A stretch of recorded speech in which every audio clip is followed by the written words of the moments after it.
కూటమి పాలనలో హిందూ దేవాలయాలకు గ్రహణం పట్టిందన్నారు వైఎస్ఆర్సీపీ నేత పోతిన మహేష్.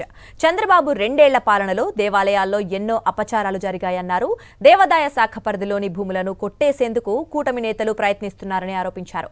రాష్ట్రంలో 2 లక్షల ఎకరాల దేవాలయాల భూములు దోచుకునేందుకు సిద్ధమయ్యారని ఫైర్ అయ్యారు పోతిన మహేష్. దేవాలయాల ఇనాం భూముల్ని మీరు మారుస్తున్నారని మేము మాట్లాడితే ఇప్పుడు విలేజ్ ఈనాం సర్వీస్ భూములు కావు జగన్మోహన్ రెడ్డి గారు అక్రమంగా నమోదు చేశారని చెప్తున్నారు. అసలు మీరు మాట్లాడే మాటలకు అర్థం ఉందా? మతుండి మాట్లాడుతున్నారా? బుద్ధి జ్ఞానం ఏమన్నా పనిచేస్తుందా?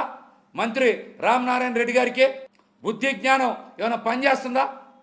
ఈయనకి తోడు ఇన్ఛార్జ్ ఎండోమెంట్ కమిషనర్ రామచంద్రమోహన్.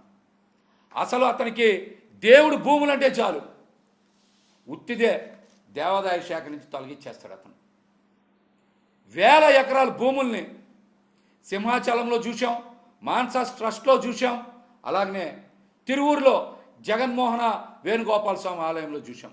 దేవాదాయ ధర్మాదాయ శాఖకు చెందినటువంటి వేలాది ఎకరాల భూముల్ని దేవుడు ఆస్తుల జాబితా నుంచి తప్పించడంలో అతను ఘనాపాటి, సిద్ధహస్తుడు.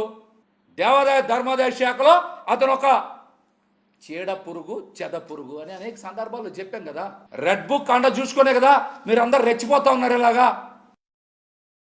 మరిన్ని అప్డేట్స్ కోసం ఛానల్ ను సబ్స్క్రైబ్ చేయండి. నోటిఫికేషన్స్ కోసం బెల్ ఐకాన్ పై క్లిక్ చేయండి.